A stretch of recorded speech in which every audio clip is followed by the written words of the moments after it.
provide lectures. Myself, Gayatri Dilip Kumar Wag from Goregaon East MPS Secondary School. So yesterday we had discussed about the introduction of history and its classification, which is based on rulers, social, and people. After that, we discussed about the three different parts of history, that is ancient history, medieval history, and modern history. After that, we had studied that history is divided into five more parts, that is ancient history, early and medieval history, modern history, and then international movement. Okay, after that, we had discussed about what happened in the ancient age, that after that, what happened in medieval period, and which type of modern India was there, what was the history of modern India. And after that, we had focused on Indian national movement. And now in this chapter, we are going to study about sources of history, and we will study the history of India in the post-independence area. Means after independence, what happened in our India, that will be studied in this chapter. So students, there are different sources of modern history which are different from ancient and medieval history. So to study the history with the help of various sources. Okay, the sources are written sources, oral sources, after that material sources, and audio-visual sources or mediums. All these sources help us to know about our history. So in the concern of modern history, or this modern period, it is not only related to the regions, or it is not related to the states, but it also uh, so connected with the regional, state, national, and international level. So when we study modern history, it is related to international level also. Okay, so first of all, we study the sources of history. The first part, that is the written sources. So student, written sources means the sources which are we get in the written form. हमको जो भी sources है, ऐसा तरीका जिस जो लिखित रूप में है, लिखा हुआ है, उसको हम रिटन सोर्सेस बोलेंगे. So on the screen you can see different type of written sources. These are news, periodicals, diaries, reference book, correspondence, documents in archives, after that government gadgets, postal stamp, and encyclopedia. All these are the written sources. So let us discuss about these written sources. Okay, so first of all, we start with these written sources. You can see there are different types of these written sources. Now first we will start with newspapers, which are very common in our life, which very common. On the screen you can see youngsters also read the newspapers, and old person also, or citizens also read the newspaper. Newspaper एक ऐसी चीज है जो हर कोई पढ़ सकता है, चाहे वो यंग लोग हों, ओल्ड लोग हों, मिडिल एज के लोग हों, या छोटे बच्चे हो, क्योंकि उसके अंदर कार्टून्स वगैरह सब कुछ आता है. तो थ्रू दिस न्यूज़पेपर हमको अपने आज के बारे में पता चलता है और कल के बारे में भी पता चलता है. So what is newspaper? A newspaper is a serial publication which contains news on current events of special and general interest. It the individual part are listed chronologically or numerically and appear frequently, usual at least once a week, but sometimes fortnight or monthly. तो ये सारी जो news होती है, ठीक है, वो chronological system में हमारे न्यूज़पेपर में आती हैं, और हमको मालूम है कि अलग अलग पेजेस आते हैं. There are different pages and each page carries different news. हर एक पेज पे एक अलग अलग न्यूज होगी, ठीक है. सो just as newspapers are considered the fourth pillar of democracy in the modern period, they are also a major medium of information. Okay, it is a major medium, क्योंकि सबसे ज्यादा जो न्यूज आती है वो न्यूज़पेपर में ही आती है. So it is a medium of major medium of information, and it is also called as fourth pillar of democracy. तो डेमोक्रेसी का फोर्थ पिलर भी है ये, क्योंकि हम जो कुछ होता है हमारे देश में या फिर बाहर के देश में, हमको अपनी मेंटेलिटी कैसे सेट करनी है, वो इस पे डिपेंड करती है कि हमको क्या चाहिए और क्या नहीं चाहिए। तो डेमोक्रेसी का एक बहुत बड़ा पार्ट जो है वो न्यूज़पेपर प्ले करते हैं। Okay, if we consider the period from 1961 to 2000, we see that in the beginning there was no alternative to the print media, especially newspapers. With liberalization and widespread use of internet in India, an alternative for print media become available. Yet the print media still continue to be powerful. सो हमने जो period पढ़ा 1961 से 2000 के लिए, तो हम लोग देख सकते हैं कि जो प्रिंट मीडिया है, मतलब प्रिंट मीडिया, प्रिंट मतलब प्रिंटिंग, जैसे न्यूज़पेपर पे बुक्स में प्रिंट करके आता है, तो प्रिंट जो है, प्रिंट मीडिया का इसके आगे कोई अल्टरनेटिव नहीं है, कोई भी इसको ओवरलैप नहीं कर सकता। ठीक है, प्रिंट मीडिया सबसे ज्यादा चलता है। मे बी हम लोगों के अभी जमाने में इंटरनेट आ चुका है, जैसे मोबाइल फोन्स है, तो मोबाइल फोन्स पे आप सारी न्यूज़ देख सकते हो, टीवीज़ पे ज़्यादा न्यूज़ देख सकते हो, but there are some problems in these devices. जैसे अगर लाइट चली गई तो आप टीवी नहीं देख सकते हो, आपका मोबाइल चार्ज नहीं होगा तो आप न्यूज़ नहीं सुन सकते हो, बट आपके पास में न्यूज़पेपर रहेगा। तो मैक्सिमम लोग, भले ही उनके पास में मोबाइल फोन्स हैं, भले ही उनके घर में टीवीज है, लेकिन उनके घर में भी पेपर आता ही है। तो ये जो न्यूज़पेपर है, ये इस तरह से पावरफुल प्रिंट मीडिया हो चुका है। So newspapers, through newspapers we can get information about national and international affair, politics, arts, sports, literature and social and cultural affairs. So see, एक ही न्यूज़पेपर में हमको इन सब चीजों की जानकारी मिलती है, हमें इंफॉर्मेशन मिलती है, हमें न्यूज़ेस मिलती है, मे बी वो इंटरनेशनल हो, नेशनल हो, ठीक है, वो पॉलिटिक्स से रिलेटेड हो, वो आर्ट से रिलेटेड हो, आफ्टर दैट लिटरेचर से रिलेटेड हो, सोशल और कल्चरल अफेयर्स। सोशल अफेयर्स कुछ ऐसी चीजें होती है जिससे कि हमको समाज को जागृत करना पड़ता है, जैसे for example take the issue of vaccination. सबको वैक्सीनेशन लेना चाहिए। जो अफवाह उठ रही है कि वैक्सीनेशन लेने से कोई अपंग हो जाता है, कोई मर जाता है, या फिर उसके कुछ हार्ट में प्रॉब्लम होता है, किडनीज में प्रॉब्लम होता है, सो ये सारी चीजें अफवाहें हैं। अगर सारे पर्सन, वो पर्सन अगर न्यूज़पेपर पढ़ेगा तो इसके अंदर कहीं पे एक आर्टिकल छपा होता है कि वैक्सीनेशन लेने से ऐसा कुछ नहीं होता है, बट आप इस कोरोना वायरस से बच सकते हो।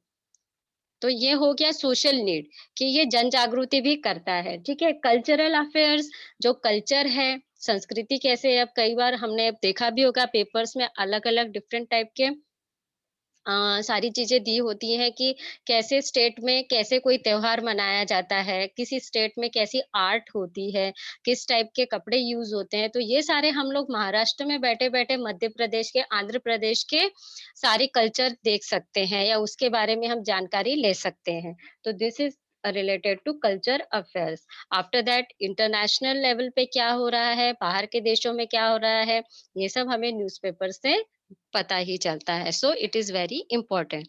Newspaper contain matters related to human life. Sorry. So most national newspapers have started their regional editions. They publish supplements that gives information about various topics, newsletters and various moments. The dailies or weeklies of political parties, monthly and annual magazines are important among the print media.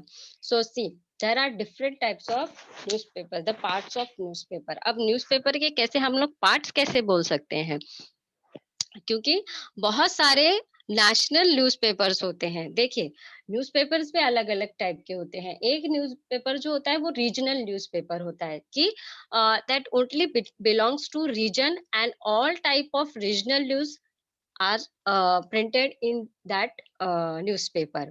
ठीक है, ऐसे newspaper होते हैं जो regional होते हैं, जो उतने ही रीजन में छोटी छोटी बातें क्या हुई उस रीजन में, वो सारी छाप के देते हैं। ठीक है? जैसे पुलिस टाइम्स होता है, तो हर एक रीजन का पुलिस टाइम्स अलग होता है कि इस एरिया में पुलिस ने क्या किया, वो पुलिस टाइम्स में आता है, उस रीजन में क्या हुआ। हर एक रीजन का अपना-अपना पुलिस टाइम्स होता है। जैसे मुंबई टुडे होता है, तो वो भी मुंबई के लिए ही होता है कि मुंबई में आज कहाँ-कहाँ, क्या-क्या हुआ। It not belongs to Solapur या फिर कहीं और की, या फिर विदर्भ की कोई न्यूज़ है, नागपुर की कोई न्यूज़ है, नहीं, उसके अंदर केवल मुंबई की ही आएगी। तो इस तरह से ये होते हैं रीजनल न्यूज़पेपर्स, ओके? कुछ न्यूज़पेपर्स होते हैं बिज़नेस न्यूज़पेपर्स होते हैं, ओनली फॉर बिज़नेस पर्पज़, उसके अंदर आपको बिज़नेस को छोड़ के और कोई चीज़ नहीं मिलेगी। तो इस तरह से हर एक कैटेगरी के लिए, हर एक के लिए न्यूज़पेपर जो है ये अपने-अपने तरीके से प्रिंट होते हैं। उसके बाद उसके साथ ही they publish supplements and give information about various topics. In Diwali season, आप दिवाली में देखो, उसके अंदर एक सप्लीमेंट आती है, न्यूज़पेपर के अंदर हमेशा एक एक्स्ट्रा सप्लीमेंट आती है, फिर उसके अंदर दिवाली से रिलेटेड सारी चीज़ होती है। मे बी वो खाने-पीने की चीज़ों से होए, या फिर कलर से रिलेटेड हो, या रंगोली से रिलेटेड हो, या फिर पूजा से रिलेटेड हो। तो जैसे-जैसे कोई फेस्टिवल आता है, तो उसके अंदर एक सप्लीमेंट दी जाती है। या फिर अगर इंडिपेंडेंस डे पास में आ रहा है, तो एक सप्लीमेंट होती है जिसके अंदर हमारे पूरे जो क्रांतिकारी लोग हैं उनके बारे में दिया होता है। ठीक है? वुमेन डे आएगा तो एक सप्लीमेंट होगी, तो उसके अंदर सारे जो ग्रेट वर्क करने वाले वुमेन्स हैं उनके बारे में बात की जा रही होगी। तो इस तरह से एक एक्स्ट्रा सप्लीमेंट जो है वो एक्स्ट्रा न्यूज़ देने का काम करते हैं। Okay? After that some newspapers are daily, जो डेली मिलते हैं। कुछ होते हैं कि वीकली, जो वीक वीक में एक बार, साप्ताहिक नाम का एक पेपर होता है, वो सप्ताह में एक बार, वीक में एक ही बार आता है। उस टाइप के न्यूज़पेपर्स होते हैं, ठीक है? जो केवल वीकली जो होते हैं वो स्पेशली पॉलिटिकल पार्टीज़ से रिलेटेड होते हैं कि एक हफ्ते में किसी पॉलिटिकल पार्टी ने क्या किया। तो वो सारा का सारा जो मटेरियल है, जो इन्फॉर्मेशन है, वो उस वीकली में आपको मिलेगा, ठीक है? कुछ होते हैं जो मंथली होते हैं, और कुछ है जो एनुअल मैगज़ीन्स होते हैं, ठीक है? मंथ में एक ही बार आता है। कई ऐसे छोटे-छोटे स्टेट्स में या फिर रीजन्स में ऐसे होते हैं, जैसे किसी प्रवचन है, उनकी एक छोटी-सी बुकलेट होती है, छोटी-सी, वो उसके अंदर डाल के आती है महीने में 1 बार। कोई होते हैं जो एनुअल मैगज़ीन्स निकालते हैं, पूरे साल में एक ही मैगज़ीन्स निकालते हैं और उन पेपर्स के साथ में देते हैं। तो इस तरह से ये जो प्रिंट मीडिया है, ये इस तरह से काम करता है। Some newspaper produce special supplements toward the end of the year that take on overview of the important events of the year. Such supplements help us understand the important events of the year.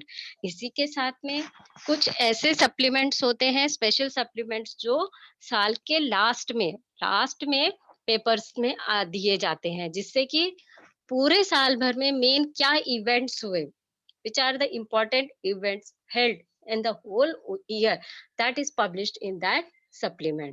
तो इस तरह से एक special supplement आती है, जिससे कि पूरे साल में कहाँ पे क्या हुआ, मेजर इवेंट्स क्या हुए, ये सारे इवेंट्स के जो ब्यौरा है, वो जो इंफॉर्मेशन है, हमको उस सप्लीमेंट में मिलता है।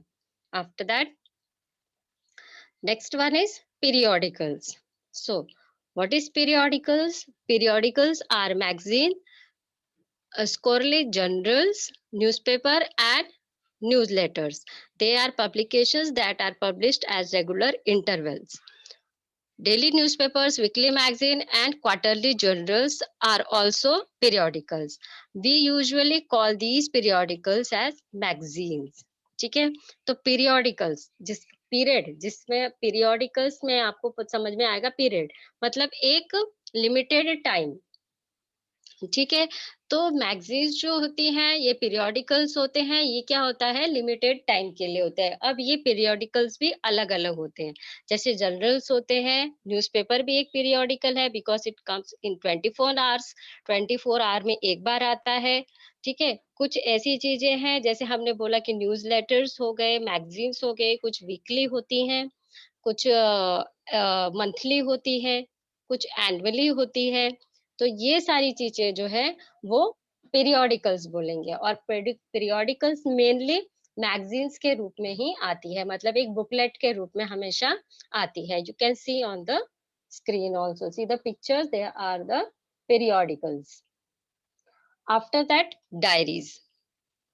Now see some of you have the fund of diaries. आप में से कई कई होंगे जिनको डायरीज लिखने की आदत होगी, या फिर आपके घर में बड़े जो होंगे, मम्मी पापा कुछ होंगे, उनको पता आदत होगी डायरीज लिखने के लिए.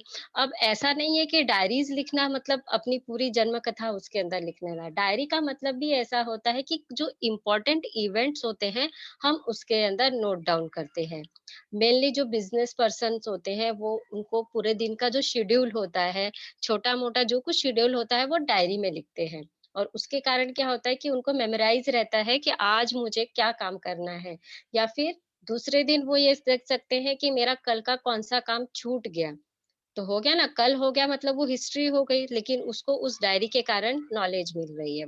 ठीक है. So these are diaries. पर in short we will revise what is a diary. A diary is a record with discrete entries arranged according to date, give an account of the events over the course of a day and or other period. मतलब diary एक ऐसा record है जिसके अंदर हम सारी चीजें जो है वो क्रोनोलॉजिकल सिस्टम में, जैसे डेट है, आज के दिन में हमने क्या किया कल के, और अगर हमने अपने डायरीज देखी होंगी तो देखिए उसके अंदर पहले से ही ईयर होता है, मंथ होता है और डेट भी होती है.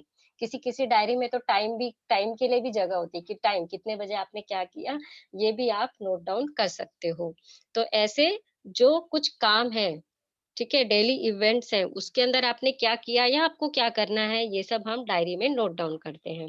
The word diaries comes from the Latin diarium, which means daily allowance, take from the word dies which means day. ठीक है. तो ये डायरी जो है वो किस वर्ड से बना है, वो लैटिन वर्ड है डायरियम. ठीक है, जिसका मतलब होता है डेली अलाउंस. डेली अलाउंस में हमें रोज क्या करना है, हमारा क्या काम है रोज का, ठीक है, या फिर हमें आगे कौन से काम करने हैं, तो इसका हम लोग डेली अलाउंस लिख के रखते हैं. तो उसके अंदर डेली का मतलब होता है, डैश का मतलब होता है डे, और डेरीज का हो गया कि एवरी डे हम क्या काम करने वाले हैं वो. So a person diary makes contain a few person's experience, thoughts and feelings. It may also include commentary on events outside to the writer's direct experience. ठीक है, कई लोगों को डायरी लिखने की आदत होती है. जो हम लोग जनरली होते हैं डायरीज कामों के लिखते हैं, और कुछ लोग होती है जिनको डायरी लिखने की आदत होती है.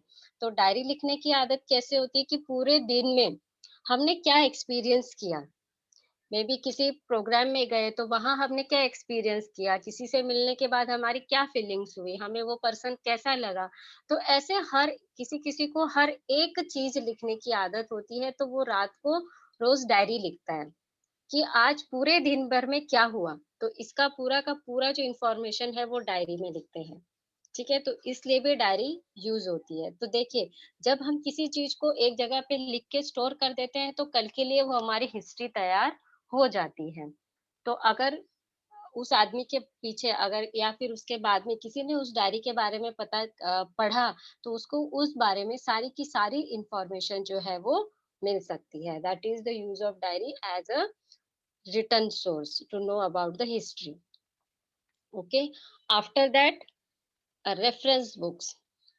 So reference books, what is reference book? Books such as dictionaries, encyclopedias, handbooks, and directories that are often used to answer quick questions and provide background information about a topic before pursuing more detailed research. This is especially helpful when you being researching a topic you know little about it. So see reference book.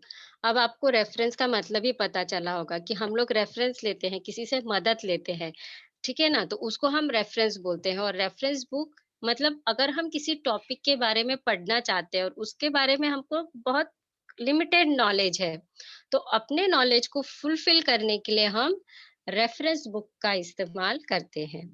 तो वो जो books होती हैं वो होती है reference book. For example, अगर हम हिस्ट्री पढ़ रहे हैं और हिस्ट्री पढ़ते समय हम किसी एक टॉपिक के अटक गए, कि हाँ ये समझ में नहीं आया, तो उससे रिलेटेड अगर आपने रेफरेंस बुक पढ़ी तो आपको वो टॉपिक जो है, वो जो चीज आप पढ़ना चाहते हैं उसके बारे में आपको फुल नॉलेज मिल जाएगा।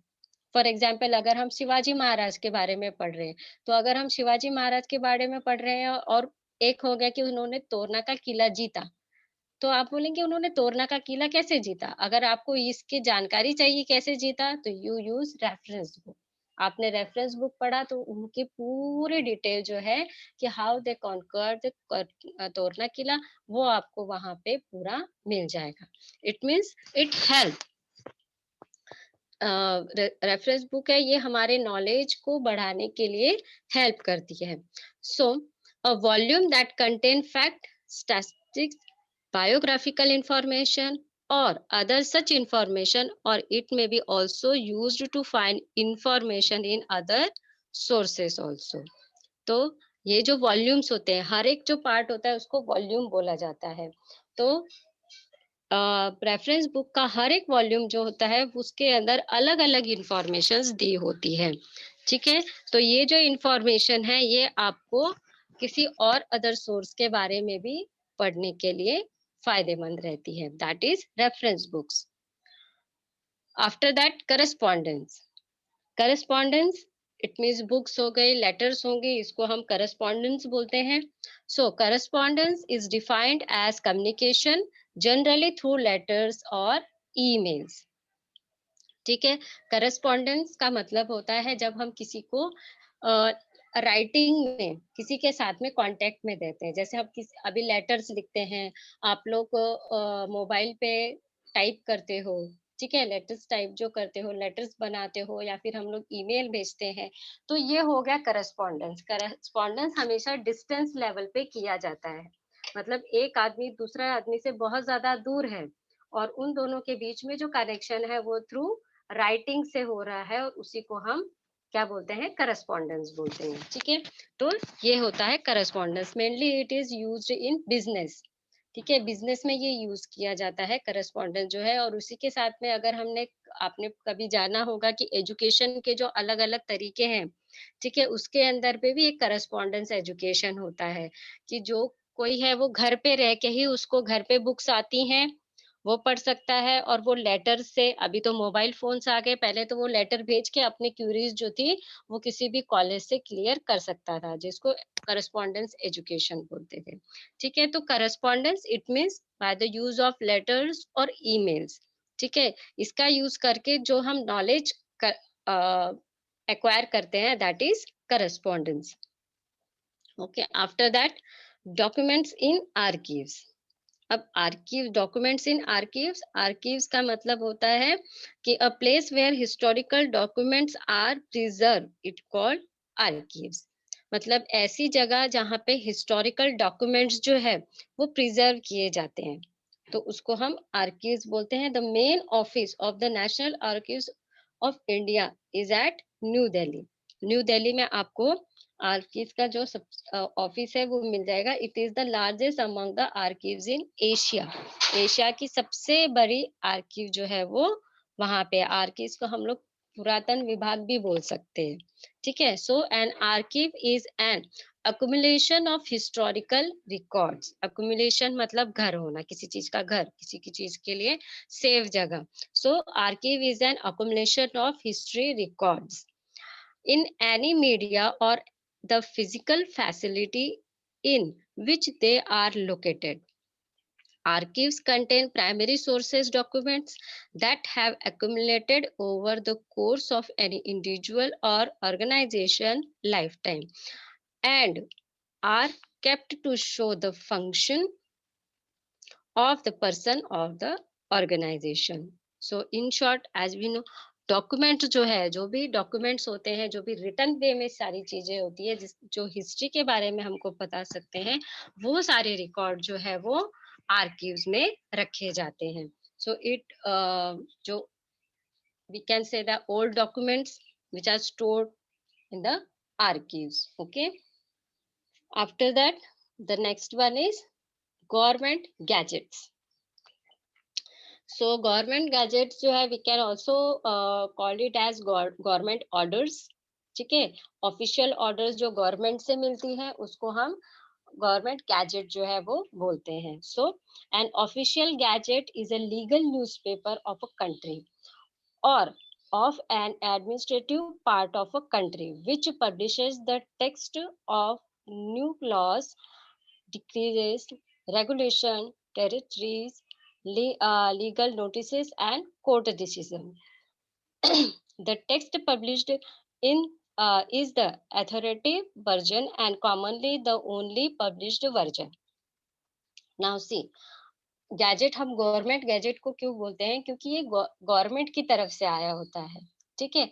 और जो अलग अलग रूल्स एंड रेगुलेशंस निकलते हैं वो हमें प्रिंटेड फॉर्म में वो दिया जाता है, ठीक है। For example benefit of this voting, ठीक है। अब वोटिंग लेते हैं हम, जैसे अब बोला गया है कि 18 साल के ऊपर का जो बच्चा होगा, जो पर्सन होगा वो वोटिंग कर सकता है, ठीक है, आफ्टर 18 इयर्स। तो ये कहाँ पे लिखा है? क्या मेरे पास में लिखा हुआ है? क्या आपके पास में लिखा हुआ है? No, it's a government gazette. ये एक गवर्नमेंट का गैजेट है। उन्होंने ऐसी एक, जैसे हम साइड में देख रहे हैं, भारत का राजपत्र, इस टाइप का एक गैजेट होता है, उसके ऊपर ये सारी चीजें जो है, रूल्स जो है वो लिख के आते हैं, ठीक है। अगर इसके ऑपोजिट कोई काम करता है कि 18 साल से कम बच्चे को अगर कोई वोटिंग करा ले, so this is a crime, वो एक क्राइम हो जाएगा, ठीक है। तो इस तरह से गवर्नमेंट का गैजेट जो होता है, तो अब ये 18 साल से ऊपर का बच्चा ही या फिर पर्सन ही वोटिंग करेगा, ये जिस साल बना, तो उस साल से वो चीज स्टोर हो गई, सो इट बिकम्स हिस्ट्री। अब अगर आज हम पूछते हैं कि ऐसे किसने कहा, तो आपको वहां पे इस गैजेट का प्रूफ मिलेगा कि इस साल में ये एक ऑर्डर बना था कि 18 साल से ऊपर के लोग ही वोटिंग कर सकते हैं। तो जो डिफरेंट टाइप्स के रूल्स होते हैं, डिफरेंट टाइप्स के जो भी गवर्नमेंट की तरफ से रूल मिलते हैं, बनते हैं, वो जिस पेपर पे छाप के आता है, ठीक है, ये ऑफिशियल गैजेट होता है, तो उसी को हम गवर्नमेंट गैजेट ऐसे बोलते हैं, ठीक है। और ये जो होता है ये एथोराइज्ड होता है, ठीक है। ये कोई भी बना नहीं सकता, ये केवल गवर्नमेंट ही दे सकती है, तो ये कोई भी बना नहीं सकता, ठीक है। तो ये अथॉरिटी होती है और इसके साथ में कॉमनली पब्लिश्ड वर्जन होता है, ये पब्लिश किया जाता है, okay. That is the government gadget. After that, postage stamp.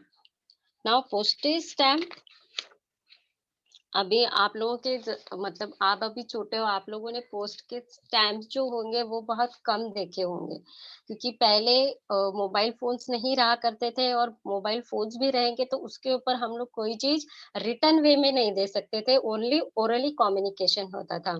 तो अभी तो रिटर्न कम्युनिकेशन भी हो सकता है। तो पहले जब ओरल कम्युनिकेशन होता था मोबाइल फोन्स पे, उस समय या उससे पहले जो भी डिस्टेंस में रहता है और उसके साथ में अगर कम्युनिकेट करना है, तो हमको लेटर्स का यूज करना पड़ता था, और उस लेटर के लिए स्टैंप लगाना पड़ता था। तो वो जो स्टैंप एक पर्टिकुलर पैसे में मिलता था, जैसे 5 रुपए का होगा, 1 रुपए का होगा, 10 रुपए का होगा, मतलब वो उसके चार्जेस हुआ करते थे कि उतने का स्टैंप लगाया मतलब उस लेटर का उतना चार्ज है।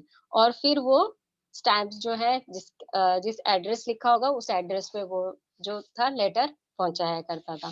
So the postage stamp is a small piece of paper issued by a post office, postal administration, and other authorized vendors to customers who pay postage, who then affix the stamp to the face and address side of any item or of mail, an envelope and other postal covers that they wish to send.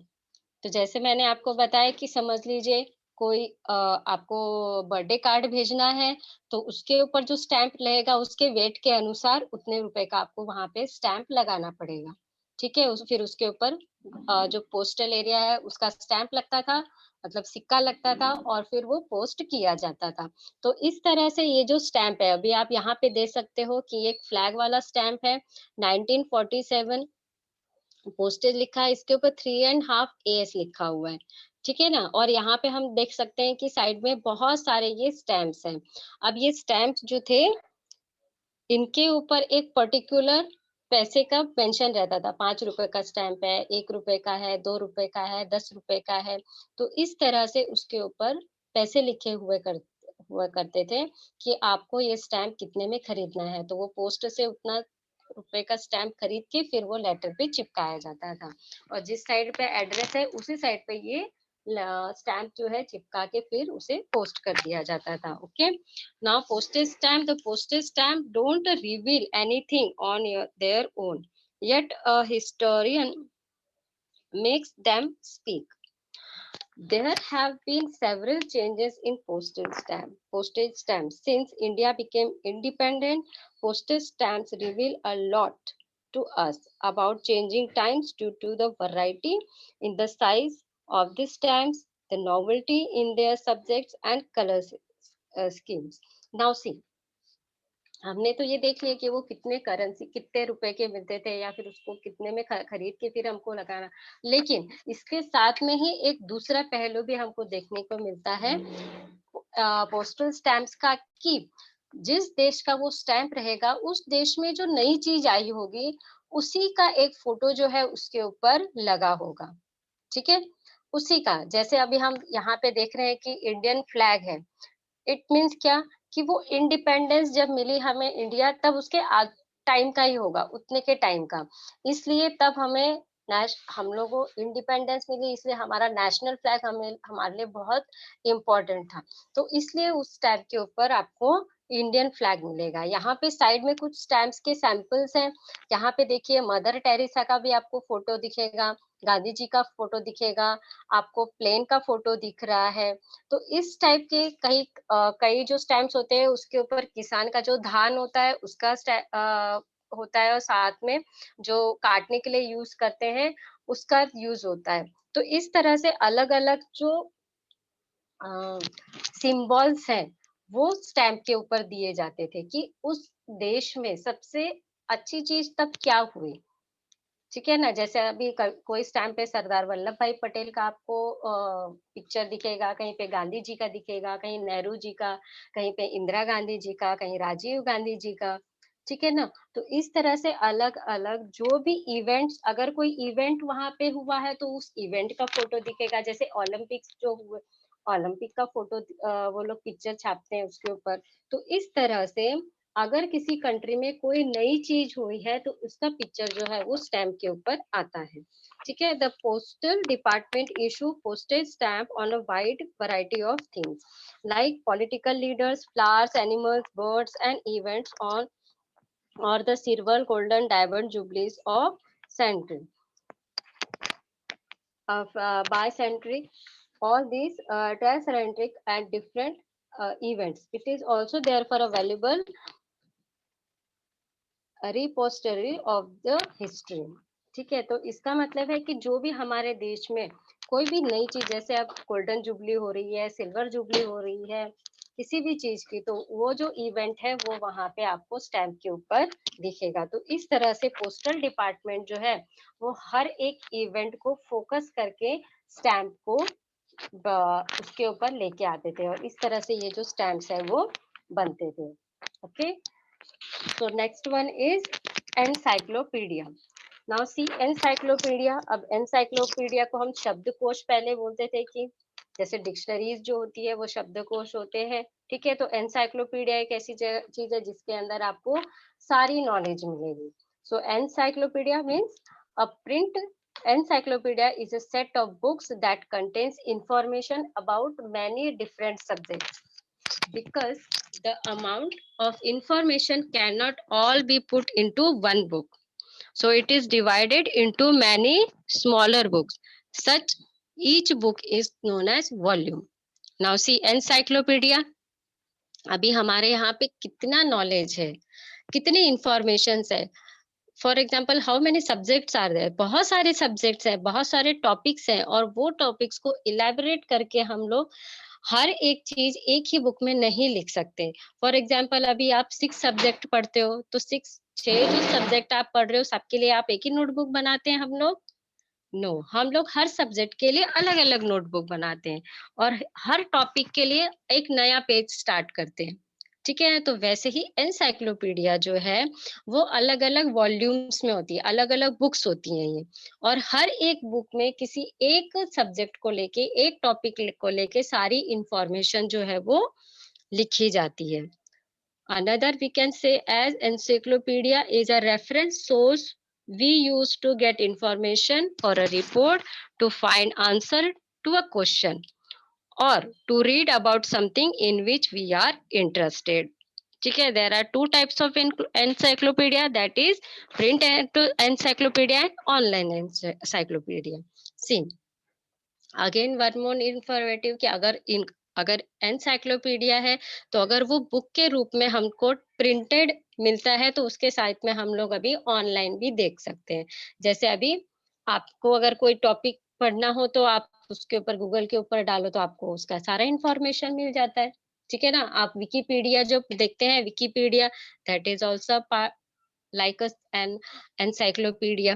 ठीक है ना, तो इस तरह से encyclopedia जो है इसके अंदर अलग अलग टाइप्स के, अलग अलग टॉपिक्स पे, अलग अलग इंफॉर्मेशंस पे बहुत सारी जानकारी जो है रहती है। तो ये सारी चीजें जो है हमको हमारी हिस्ट्री के बारे में बताने की कोशिश करती हैं, या फिर ये एक ऐसा सोर्स है, रिटन सोर्स है, जिससे कि हम अपने हिस्ट्री के बारे में जान सकते हैं। Okay. Is any problem with these all topics which you can have some problem?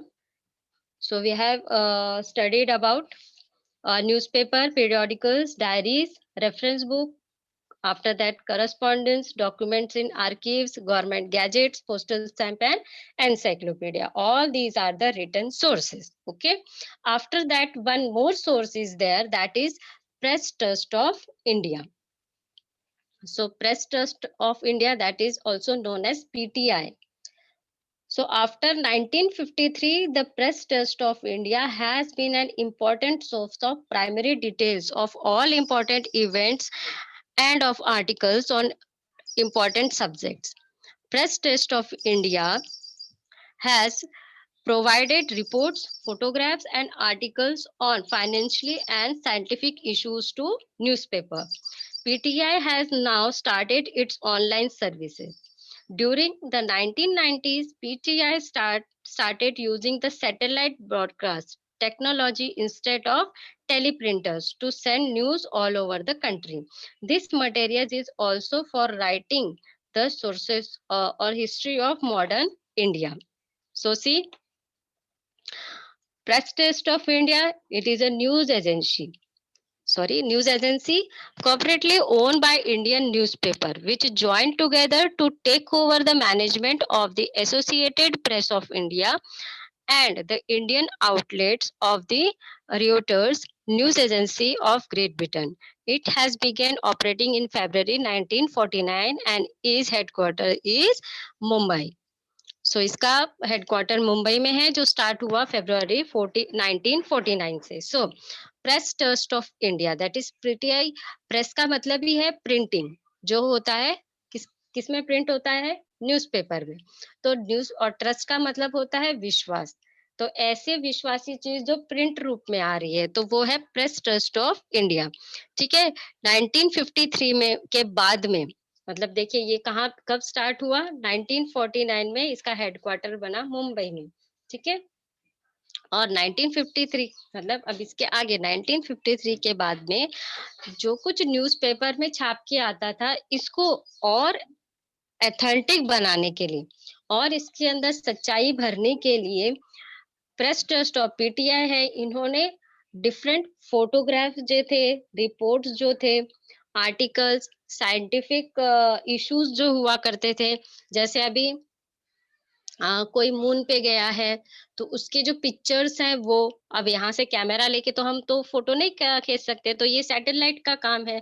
तो ये सैटेलाइट से सारी इंफॉर्मेशन भेजना, ठीक है ना। उसके बाद में आप ये देखिए कि कहाँ पे आंधी आने वाली है, कहाँ पे तूफान आला है, तो ये सब हमें सैटेलाइट से पता चलता है। तो ये सारी चीजें जो है वो पीटीआई की तरफ से हमें न्यूज में मिलती है। सो पीटीआई एक ऐसा ऑथेंटिक सोर्स है जिससे कि हम लोग अपनी हिस्ट्री के बारे में पढ़ सकते हैं, क्योंकि जितने भी इंफॉर्मेशन आज तक आफ्टर 1953 जितनी भी इंफॉर्मेशन पीटीआई ने हमारे पास में दी है वो हमारे पास में स्टोर्ड है, और ये ऑथेंटिक है, ये सच है। ठीक है, कोई झूठ मूठ की चीजें नहीं है, ये सच है। तो ये एक हमारा जो रिटर्न सोर्स है, इसके हेल्प से हम लोग अपनी हिस्ट्री को जान सकते हैं। Okay, so all these are the written sources who helps to know about our history. I thought you have enjoyed today's lecture and you get information about the written sources.